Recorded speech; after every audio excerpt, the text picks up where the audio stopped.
welcome back to the garage, everyone. You know, being forced to drive a Cadillac while your Mercedes is sitting on the rack is pure torture.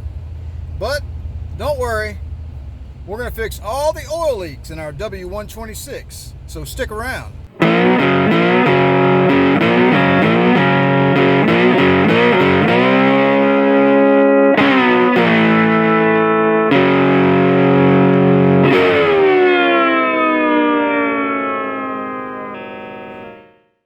All right, our first task at hand is to replace the oil filter housing gasket to the engine block. First step will be to loosen the top bolts on the cover, lift the cover up a little bit, and let the oil drain back into the engine crankcase.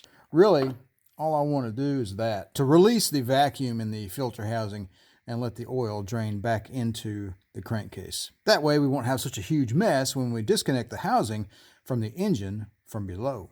All right, we've got to get the engine raised up in the air just a little bit so we can make room to get our oil cooler lines out. So here's the passenger side mount. Here is the access hole.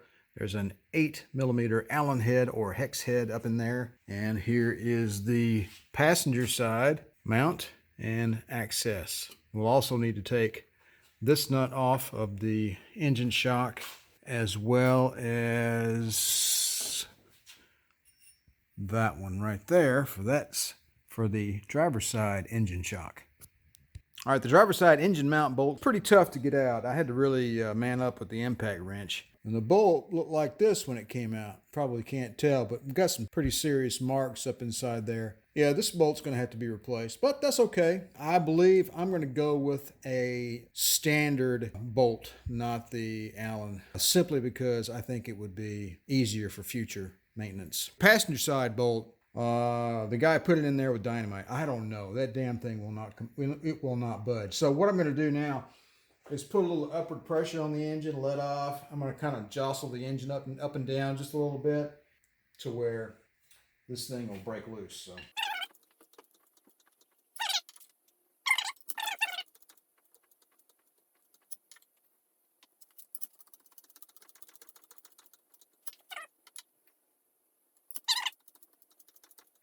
All right, I'm gonna leave some upward pressure now and see if I can't get this passenger side bolt out.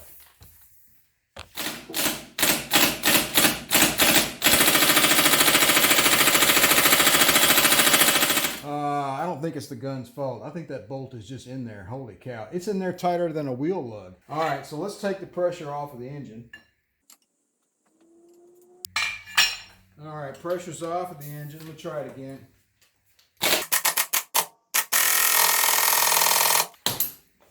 I don't guess that gun is powerful enough. I'll have to get a cheetah bar out.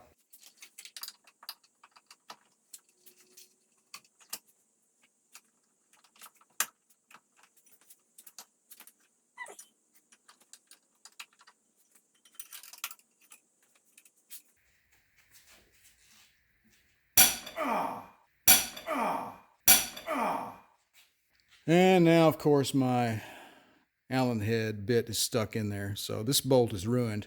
But at least I got it out. So there you go. Now we can move on with our project. A whole lot of pressure to get that off of there. Yeah, there we go. Real tight, because these things aren't on there real tight. Just enough to keep it from spinning.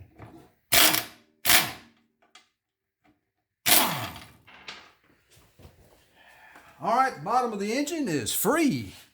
All right, to make our lives a little easier, I'm going to go ahead and disconnect the bottom oil cooler line and get all the oil drained out first. This is the one we got to change out anyway. Might as well loosen up this end and get this pipe freed up a little bit before we start disconnecting everything down towards the back of the car. All right, so I used my 1 1/16 inch homemade flare nut wrench and a 22-inch cheap wrench. I put it on the bench grinder and made it a little thinner so that I could grab onto the oil cooler there and hold the oil cooler without damaging it while I loosened the flare nut with my other wrench. So we're going to let that drain and then we'll carry on. So this flare nut has pretty much welded itself to this hard line. Really struggling with it, to be honest with you. I've modified a wrench to get around the inside part of the compression fitting. That works well. At the oil filter housing, it's cracked loose. The pipe, the flare nut, and the compression fitting side are all welded together, basically. They might as well be welded together. All right, here's the latest implement of destruction, a 1 3/8 inch wrench, which I have had for probably 25 years and have never done anything with it other than use it as a pry bar or a hammer. So we have welded it to our 24-inch stubby wrench that we made here in the shop.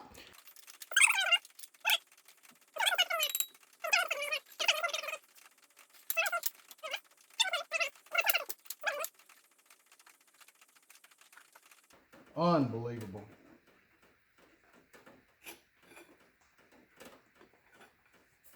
Okay, up next we're going to cut the upper oil cooler line off of the oil filter housing. I've got my little pipe cutter in place, so here we go. Okay, we've made a little bit of progress. I zoomed in there a little bit. So the pipe cutter's at a slight angle because this part of the very end of the hose is a little bit larger, but that's okay. I think we can make it work. You can see right here I've already started a cut. I've gone around it 2 or 3 times, so let's probably take about 10 minutes to get all the way through the pipe. Well, there you are, ladies and gentlemen. We've got this oil line loose, and now I should be able to get a wrench on this whole affair and get that out of there. So let's do that next. All right, we got it loose with our wrench. Now it's just fingered. There we go. Now we're going to get that guy out of there and bring it over to the bench and check this thing out. I've got to clean this off with a little brake clean and get these two separated and see if we can't figure out what was causing all the problem. I'm moving my bench. That is just ridiculous. Okay, let me try something else. All right, we've got it in there the other way. So let's try to pull. I may just end up breaking out the impact wrench. We'll see what happens here. Oh, holy crap. I have never in my life seen 2 fittings. Did you see that? Did you see the line spin? I was breaking loose the connection between this, the line, and this. They were all kind of merged together. I've never seen a fitting weld itself together like that before. Let's get this back over to the bench and do a closer inspection. You can see the remnants of something right there. I'm not sure if that was some sort of cement that the factory put in there to hold this fitting in place over the years. I don't think it was an O-ring. That may have been some sort of Loctite solution on this side, but this side was not the hard side to get loose. The hard side was the oil line side. Now you can see some white deposits there on this fitting, but the threads on this fitting look okay. So this fitting looks okay. Here is the flare nut that was on the oil line. Now down inside there you can see a fairly large amount of deposits. That's corrosion. That's dissimilar metal corrosion, I'm assuming. So with the oil filter housing being aluminum, the oil line being steel, I'm assuming, and then I believe this looks like it's brass, if I'm not mistaken. That looks like brass to me. Or cadmium plated. I think it's cadmium plated steel. I'm not sure. That's probably brass though. Well, I'll take that back. That's probably cadmium plated steel, I would think. Is it cadmium? I think that's the right word. I'll look it up later. Okay, so yeah, look at that corrosion down in there. And then here's the tip of the oil line. You can see right here where it was meeting with the oil filter housing. It had a good seal, so it was not leaking, which, you know, that's a good thing. But the rest of it was just a mess. There's this tremendous amount of white corrosion around this. This thing was just frozen together. Unbelievable. I could not get it off the car to save my life. So I opted for cutting it off and then separating this in my bench vise. And that was the only way I could do it. So if you know of a better way, more power to you. All right, look, let's move on. Let's get these lines out of this car and also get that oil filter housing removed as well. All right, I have given up on being graceful and stylish and accurate on this job. We've got this one loose. We're going to get the Sawzall out next, put a cut right there strategically, far away enough from the filter housing to avoid getting debris in the port, but close enough to not give myself a headache when I remove the filter housing from the car. All right, a brand new Sawzall blade does the trick every time. We're going to let this oil drip out of here for a good long while, and then we'll try to get this filter housing off the car. All right, not the most graceful work I've ever been accused of, but right now we got 5 Allen head screws to get this oil filter housing off of the car. So let's get busy. All right, I was able to get the 4 Allen screws on the bottom broken loose. There's 1, 2, 3 here, and there's one on the back side you can't see in this screenshot, in this shot. You're going to need a rather shallow-ended Allen wrench for this because there's not enough room. So up top, I'm going to lower the car and get up top and get the last one broken loose. All right, so to break this upper filter housing bolt loose, we're going to use a rather long Allen wrench. We're going to slip that guy. Let's see if we can get, there we go. Going to slip that guy in there. You got to make sure the hole is nice and cleaned out so it'll get all the way up in there. Now I've got a little pipe I'm going to put on that and break that loose. All right, up next we've got to remove the oil line over to the turbocharger. I believe that's a banjo bolt, so let me find an appropriate size socket. I'm going to guess that is either a 17 or an 18. We'll see. All right, we've got everything disconnected from the filter housing. We've got all 5 Allen bolts out of there, and we have the turbo oil line disconnected as well. It's a 19 millimeter banjo bolt on the back of the filter housing. I've got it held up with a piece of rope, just keep it from falling down below. So let's go ahead and get this thing out of the car without making a mess. I've almost got it out of the car. I've just got to raise the engine just a little bit to get it out. All right, let's see if that'll do it.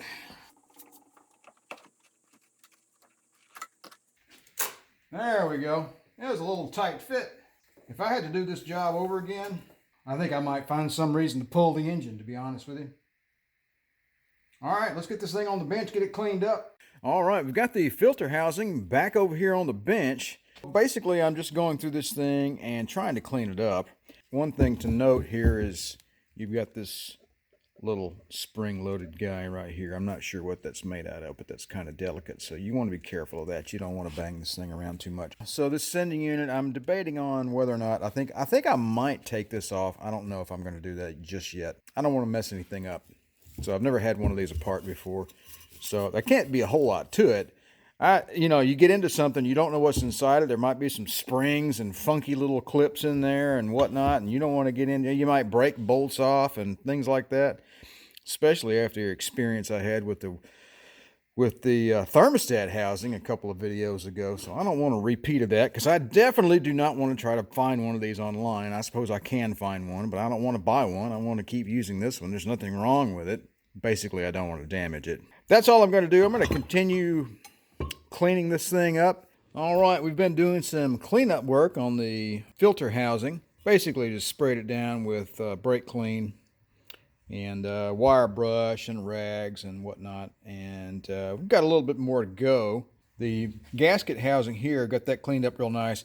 I used some 600 grit sandpaper and a little bit of oil and as a lubricant, and cleaned up this gasket mating surface real well. I think that turned out pretty good. The other concern I have here is this fitting here where the turbo oil line attaches and the oil pressure sensor. There's a gasket here. It looks to be really thick. It looks substantial. I don't know whether or not it was leaking. I've debated on whether or not I should pull this off of here and just make a new gasket.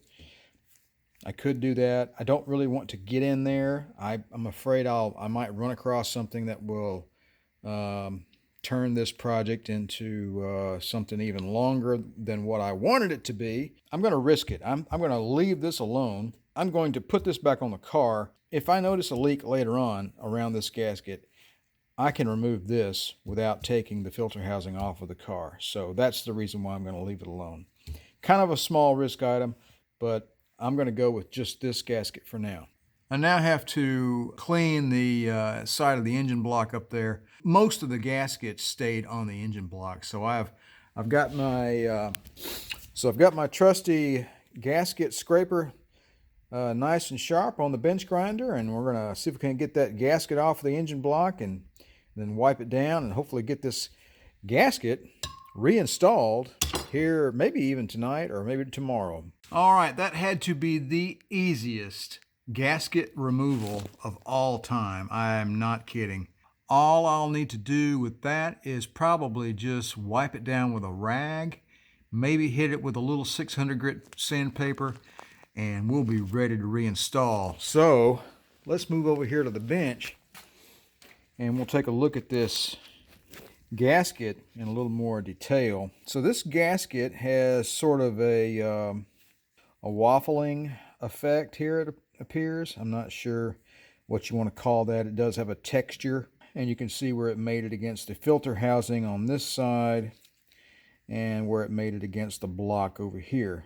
So now this side, where it made it against the filter housing, I'm going to make an assumption that says there were no leaks between the filter housing and this gasket, because you can see how well, it's depressed. Now, I don't know if those depressions were made by the filter housing once it was installed on this gasket, or once the gasket was installed and everything was tightened down, or if this gasket was made with these indentations like that from the factory. I'm maybe overanalyzing this, but I just think it's a little fascinating once you take something apart, so that's all. The backside was really, really easy to remove from the car. There was no adhesives or a silicone or sealant of any kind on it. You can see right here, it's clear that this was leaking. So you can see the deterioration here. And it was so easy to get it off the engine block. I think we found one of the sources, or clearly a source of a fairly substantial oil leak. Again, I don't think it was leaking between the gasket and the housing. It was leaking between the gasket and the block. All right, little brake clean on the side of the engine block there, and a little wipe down with a rag. And you can actually see what appears to be some rust. Clearly, this gasket was not sealing properly against the block. All right, we've got the side of the engine block there, the oil filter housing mating surface all cleaned up and ready for reinstallation. I just hit it with my gasket scraper. I used some 600 grit sandpaper with a little bit of oil on it, wiped it down, used some brake clean, and boom, you're done. Once I'm done cleaning up the oil filter housing, we're to get this thing bolted back on the car. All right, we're doing some cleanup work and some sealing here on the filter housing on the bench.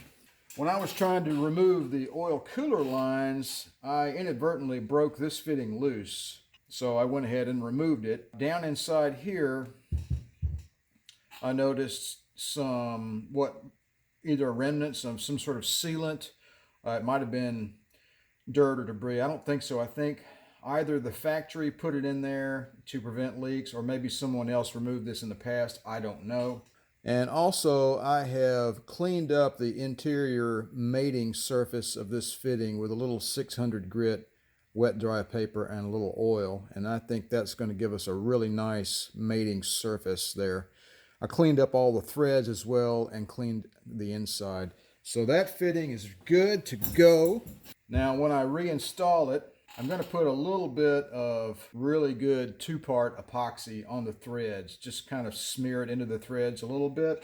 I do not want a leak. Since I broke this one loose, I might as well do the same thing to this one. So I'm going to get my impact gun. This is a 24-inch, but I don't have a 24-inch socket that has a thin enough wall to fit between there. So I'm going to use a 15/16, and it fits just fine. So let's get this thing off of here with the impact, get this fitting cleaned up, then we'll reinstall both of them using a little epoxy to seal them up. Well, that wasn't too hard, now was it? All right, so right here you can see there is some sort of remnants of sealant on the threads. I don't think this fitting has ever been removed from the filter housing, so I'm going to assume that was put on there by Mercedes-Benz. So we're going to mimic that with just some good old JB Weld epoxy. First, we'll get this thing cleaned up. We'll get the mating surface here cleaned up, and then we'll get these two fittings reinstalled on the filter housing.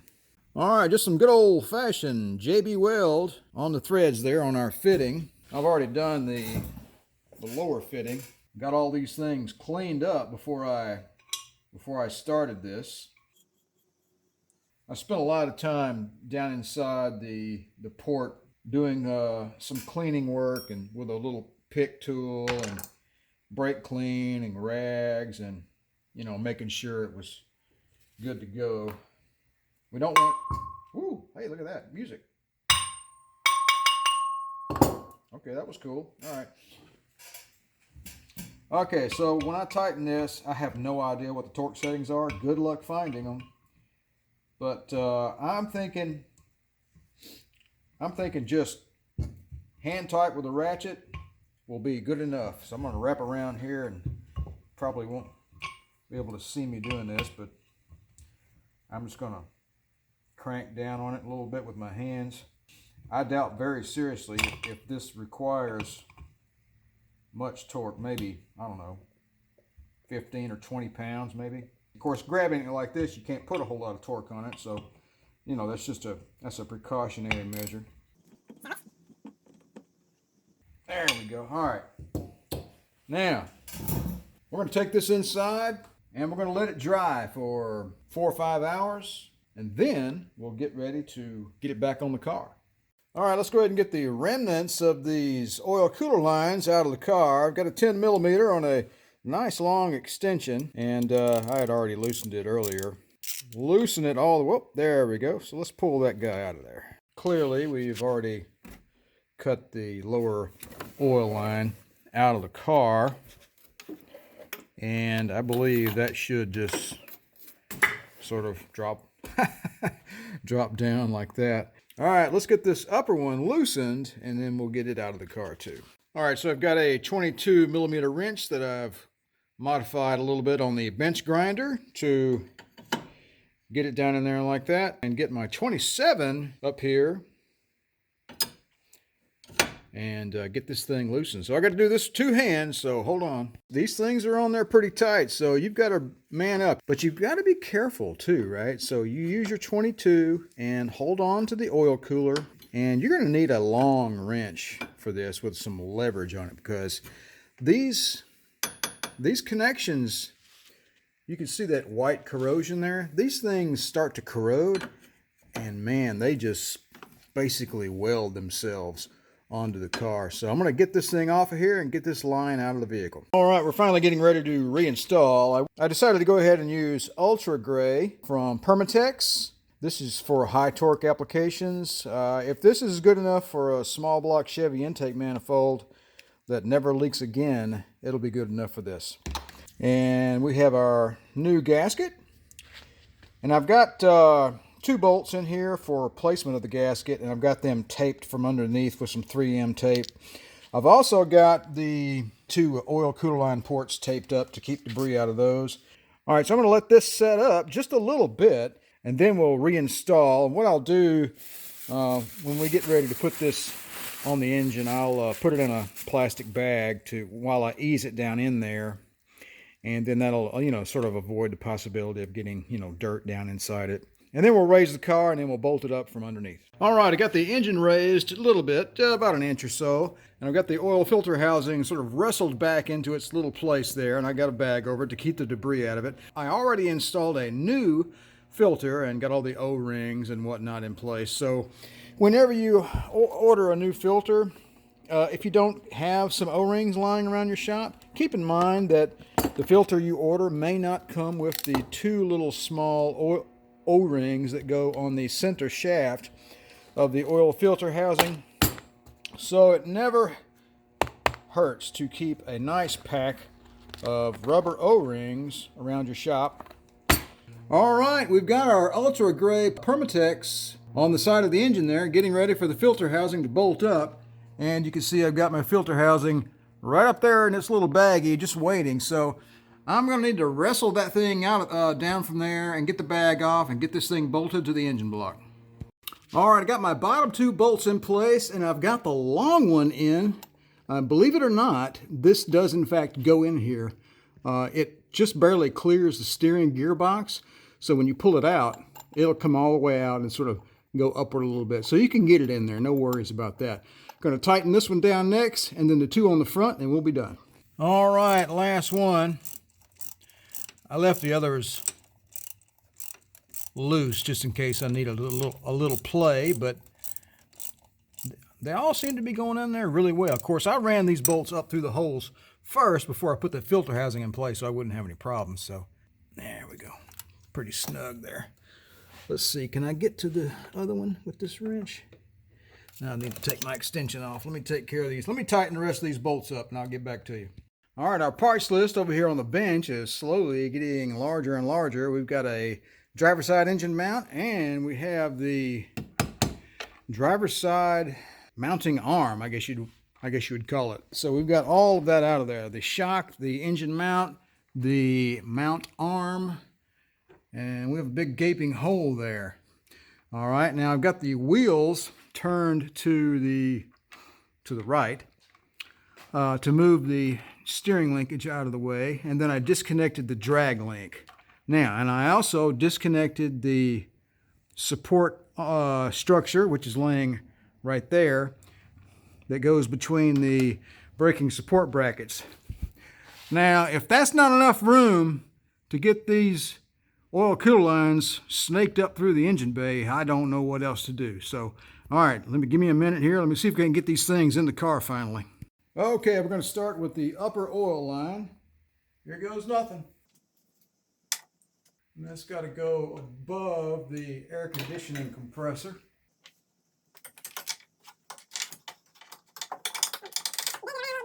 We don't want to damage the oil cooler.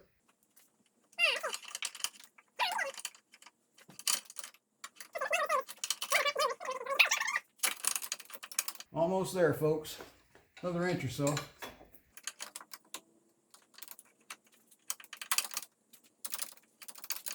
All right, let's see. Let's try to raise the engine just a little more. Can't raise it too much because the lower radiator hose isn't that long.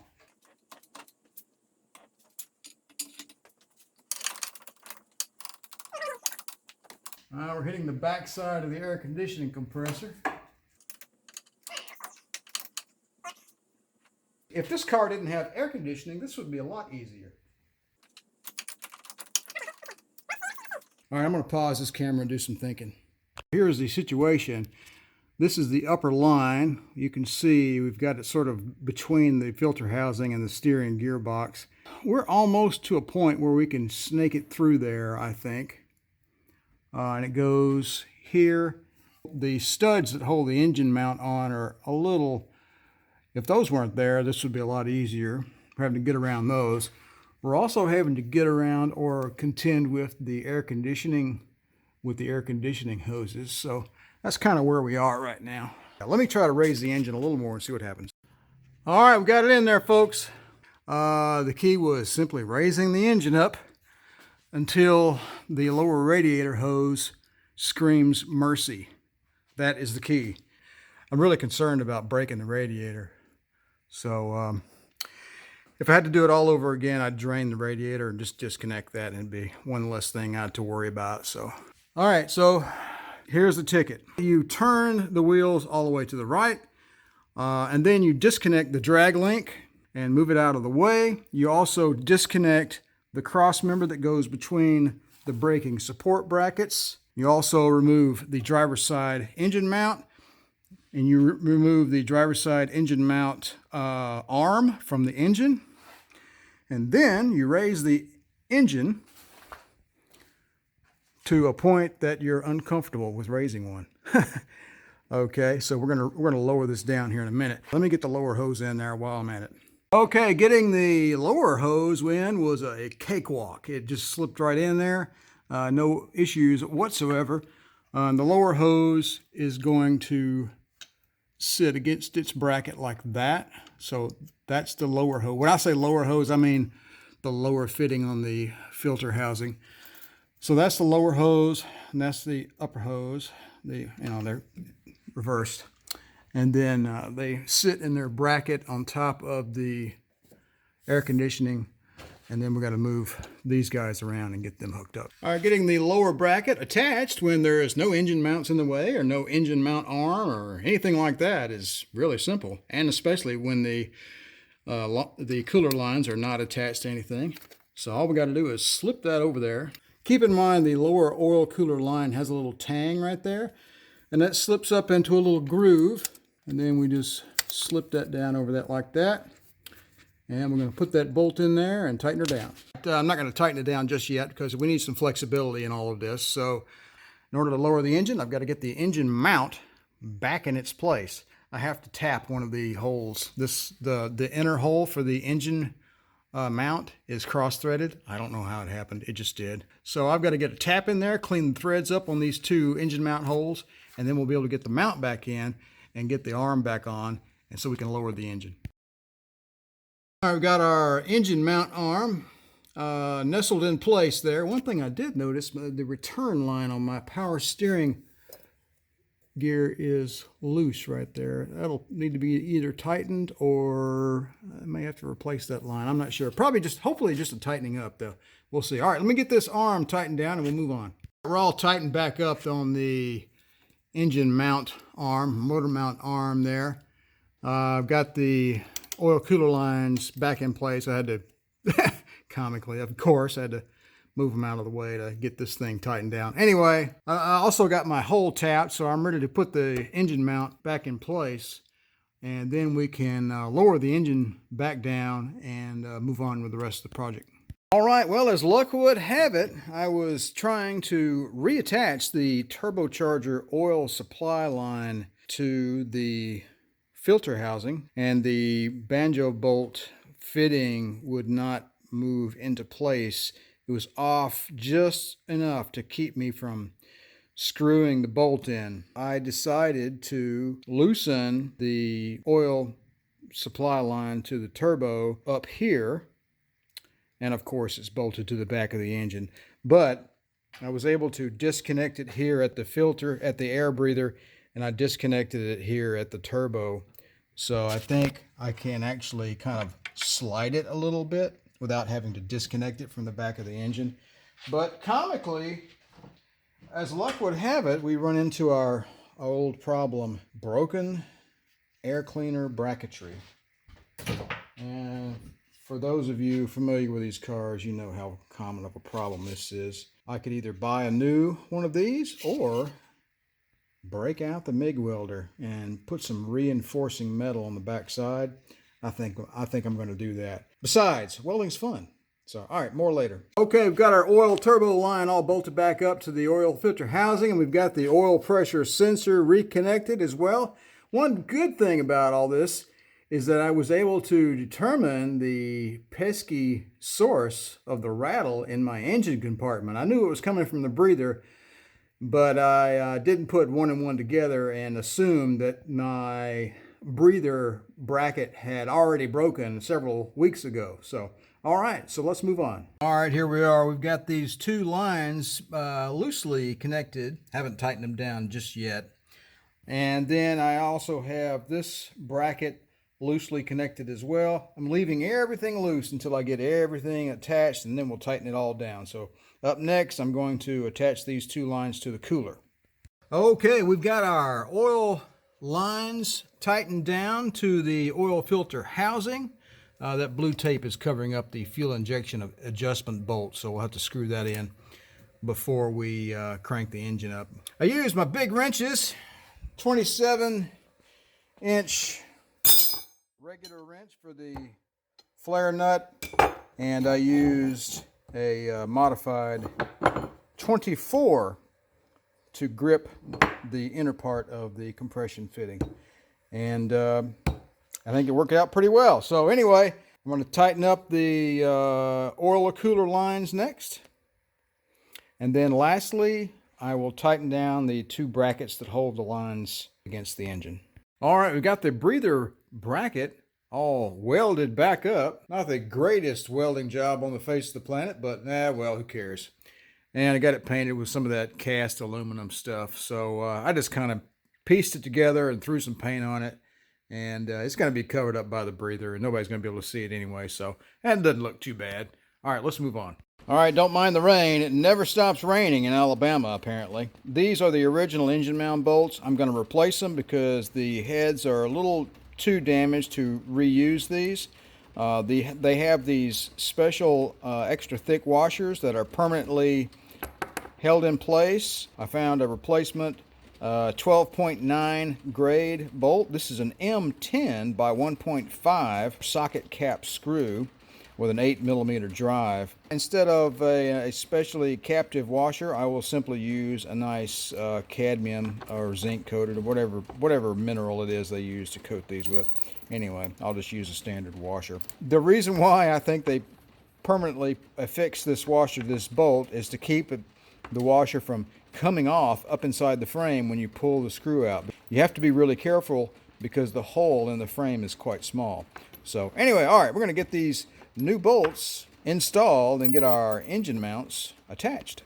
All right, I've got a little tip on bolting up your engine mounts. So if you find that when you try to lower your engine back down and you find that the engine mounts are not quite lined up, you need to stop and back up and start again. Go ahead and remove your mounts. Lift your engine up a little bit, remove your mounts, get them out of the way. Make sure your bolts screw up into the engine mount arm. If they do, great. If not, tap them, do whatever you need to do to make it work. Now, once you've verified the bolt is going to go in there, go ahead and slip your mount in there, underneath there, and don't bolt the mount to the car yet. Go ahead and get your engine mount arm bolt, the main one, started into the arm. Okay, and get it started a little bit until you feel comfortable with it, and then ease your engine down a little more, okay, and then get your mount put in place, get it strategically over the hole, and start your rubber mount bolts into the car frame just a little bit. Lower the engine a little more, and then tighten up the engine mount arm bolt a little more, lower the engine a little more, tighten up the rubber mount bolts a little more, so on and so forth. You get the idea. You've got to coax this thing back into it. It's got to want to come back down to the car. You've got to baby it. That's my point. You've got to baby it. It's just not going to drop down and instantly line up and everything's going to be peachy cream.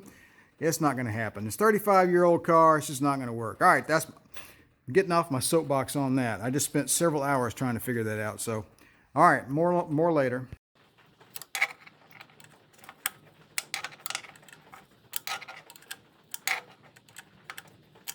All right, look at this brand new cross member that goes between the braking support brackets. No, that's just a little fib. I just got through cleaning off about 30 years worth of greasy dirt.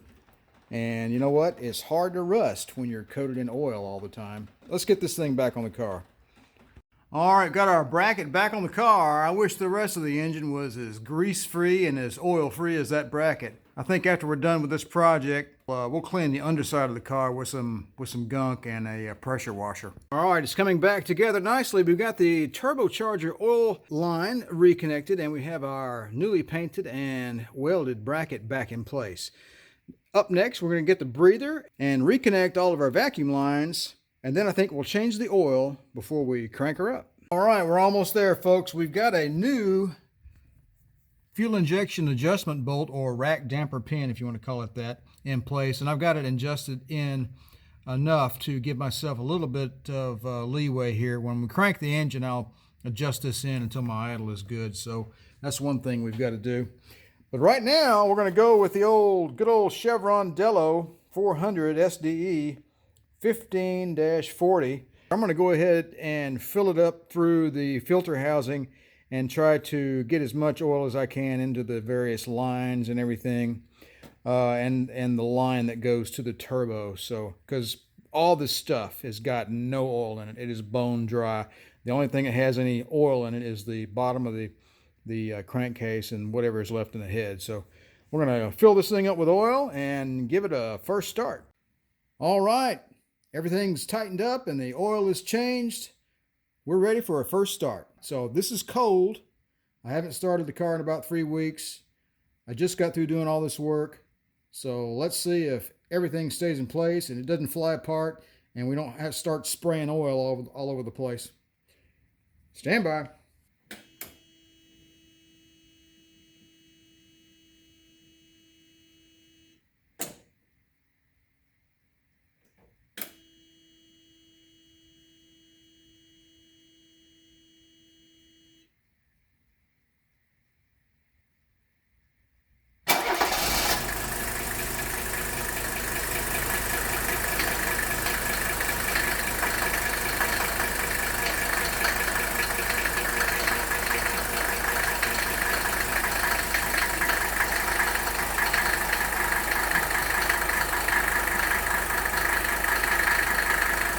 All right, we've got 3 bar of oil pressure. We're going to let this thing warm up for a little while and see if we've got any leaks. All right, there's my rack damper pin right there. That's probably, I don't know, 3 or 4 millimeters. I'm going to let the engine warm up, then I'm going to turn the air conditioner on. I'm going to adjust that rack damper pin inward to optimize my idle. Well, all right, I think I'm going to call this a video, folks. The car is up to operating temperature and we have no oil leaks from the oil filter housing or from the oil cooler lines. I also installed a new rack damper pin. I believe I have improved my idle a lot. And I've got about a millimeter gap between the head and the lock nut there. So that's my current setting. And I've got the air conditioning compressor running right now. And the idle is pretty doggone smooth. I'm not having any of that loping from side to side. It worked out really well, I think. Plus, when I give it a little gas, I'm not getting that little bit of hesitation when I let off the throttle like I used to. I used to kind of stumble when you let off the throttle. It doesn't do that anymore. Well, all right, everyone. I'm going to quit rambling now. I've kept you long enough. I wanted you to know that I really appreciate you stopping by my channel. Please like, share, and subscribe, and look forward to more cool videos for our W126. Take it easy.